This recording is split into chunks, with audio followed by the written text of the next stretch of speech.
progressive, respectful, mentoring, compassionate. These are the values of Palmdale Regional Medical Center. And now we proudly present Palmdale Regional Radio. Here's Melanie Cole. Welcome to Palmdale Regional Radio. I'm Melanie Cole, and today we're discussing returning athletes to sports following non-contact injury. Joining me is Kenny Gardner. He's a physical therapist at Palmdale Regional Medical Center. Kenny, it's a pleasure to have you join us today, and I want to make clear to the listeners that we are talking about non-contact injuries. So if they're thinking football or, collision sports in baseball or soccer or hockey or any of those, that's not what we're discussing here today. So tell us about some of the most common no-contact sports injuries that you see every day. Yeah, well, first, thanks for having me, Melanie. Being in physical therapy and having played sports myself, you see injuries left and right just because that's what sports come with. First off, most common things you're going to see are typically ankle sprains, muscle strains. Those are your more common ones. You can have joint sprain kind of things too. Those are your more common ones. On top of that, the ones that are typically more would require more rehabilitation or more intense you'll see ACL tears. A lot of people have heard of those. The MCL, which is another ligament in your knee, is very common. Achilles tears, knee dislocations, meniscus tears, and labral tears. Those are probably the biggest and most common that you'll see is that list. But the most common of all of them is an ankle sprain, actually. How interesting. I wouldn't have thought that an ankle sprain, but it does make a lot of sense. And there's a lot of conditions and factors, Kenny, that go into injury and chronic injury and what we're talking about, non-contact injury. And you mentioned girls soccer players and overuse injuries. Tell us some of the most common reasons, whether it's a baseball player and throwing or why soccer girls are so at risk for ACL. Speak about that a little bit. Yeah, of course. Obviously you can't avoid stepping in a pothole. But when it comes to injuries that are a little less, there's nothing that really caused it in a sense. You're most commonly going to find muscle strength issues. So a lot of times we can get really strong, but we have to know how to use our muscles, and then we have to have the right muscles that are strong. And on top of that, we have to have the right amount of mobility.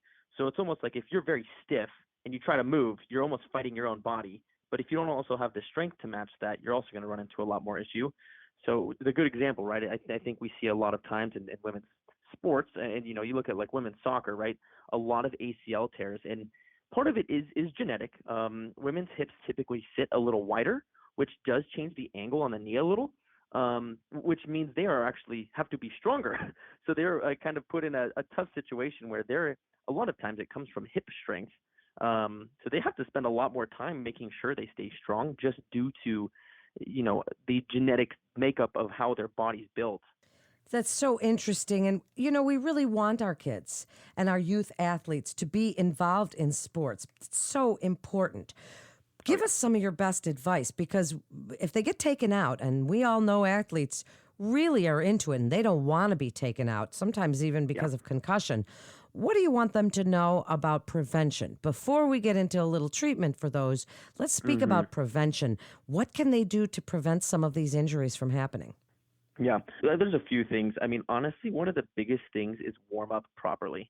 It's really common because the challenge is when youth sports, and even as you start to get past youth sports into more higher level, one of the things you encounter is a lack of proper preparation. And so you run into the issue of you're not even prepared to do something, and then you're trying to perform at a peak level. So without warming up, you actually are setting yourself up to really fail. It doesn't mean you will, but you're increasing your risk. On top of that, I kind of call it a don't get your sport tunnel vision. I was a soccer player. I loved playing soccer. I was blessed that I got to play other sports, which helped. But a lot of times people focus on a single sport. So you have your baseball player who just plays baseball. Not inherently wrong, but what starts to happen is your body will develop imbalances. So by cross-training, weight training, making sure you're keeping your body balanced, you'll decrease your risk of overuse or overusing one part of your body that can increase injury. And another piece. Sorry, I was going for 3 points here. The other one is I like to address kind of not just the younger athlete, but also the older athlete. We typically call them the weekend warrior.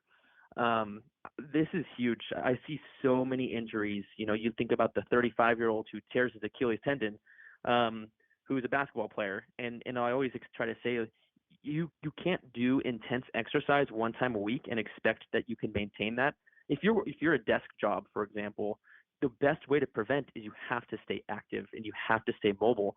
That way, when you go play your Saturday basketball league or your Sunday soccer league, you're not increasing your chance of injury because you're actually staying in shape and not trying to go 100% when you do that once a week and your body's just doing nothing the rest of the week. That's really great advice as far as cross training and sports specific training, because we know that, athletes and even you mentioned soccer like to really focus hard on the sport that they're good at. That's common in Yeah. tennis and really football, all of them. So sports specific, Hmm. chronic overuse injuries are so common. When these injuries do happen, and you've given us great advice about cross training and getting involved in other things and stretching, certainly. When these injuries do happen, what's the first line of defense as you start to notice someone's getting a little knee pain if they're a runner, or they're starting to get a little bit of pain in their arm if they play baseball or gymnastics? What do you recommend they do first? Yeah, typically, if it's something really minor, you're just kind of thinking, my knee's a little sore. I usually, and I worked with a lot of these myself with athletic trainers. A lot of times we have an athletic trainer available, and they are also equipped in many, many ways. And so they can sometimes provide guidance with those things. When things start to progress, or they don't go away, or they're getting worse, or there seems to be no resolution, or if you really want to make sure that you're not causing any issues, that's when I typically recommend you start to go toward. So typically things will start with your medical doctor saying, "Hey, I'm not getting this knee pain."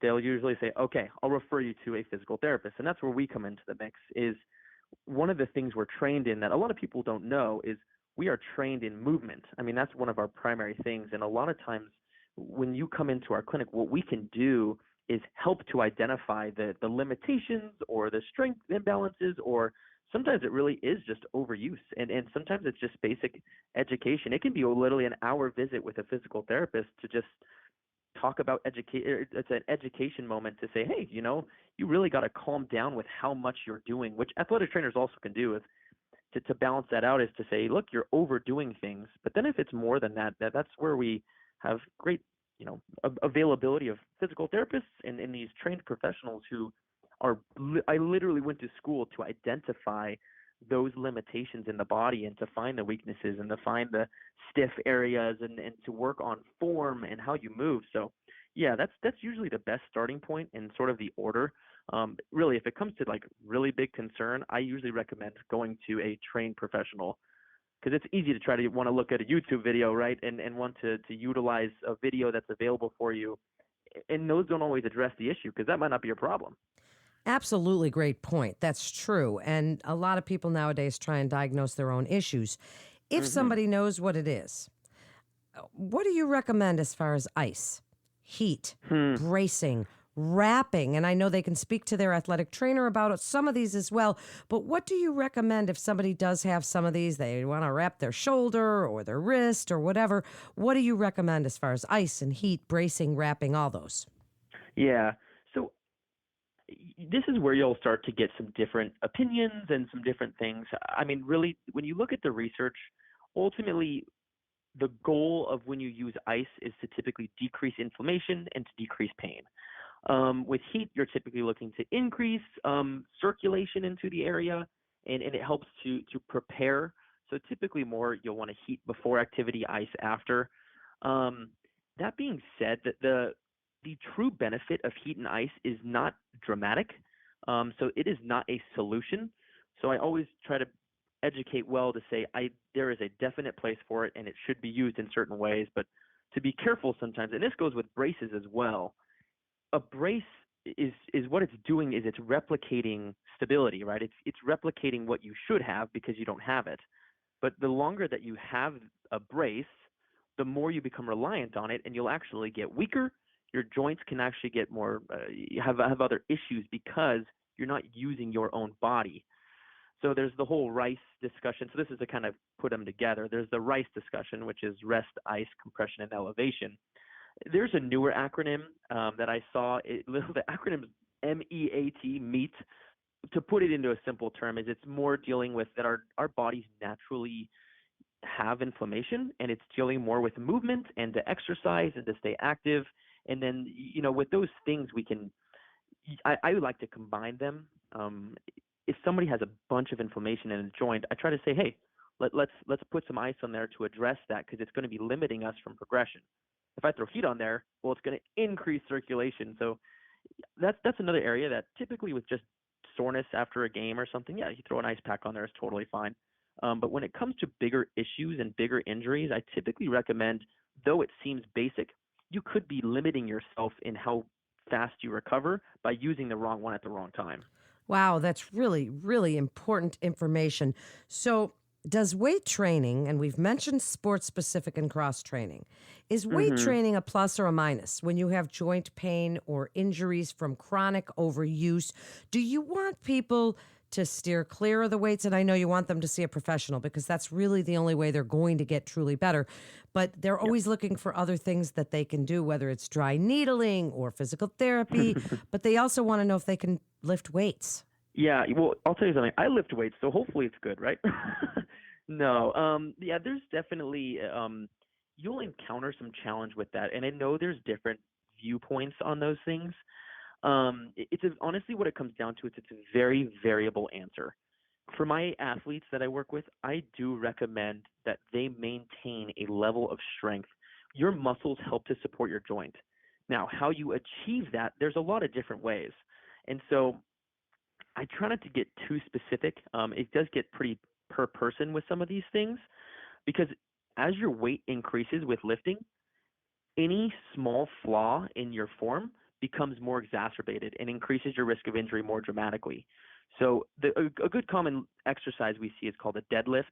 Um, for those who don't know what it is, you can obviously go look online. You'll see a lot of different ways it can be done.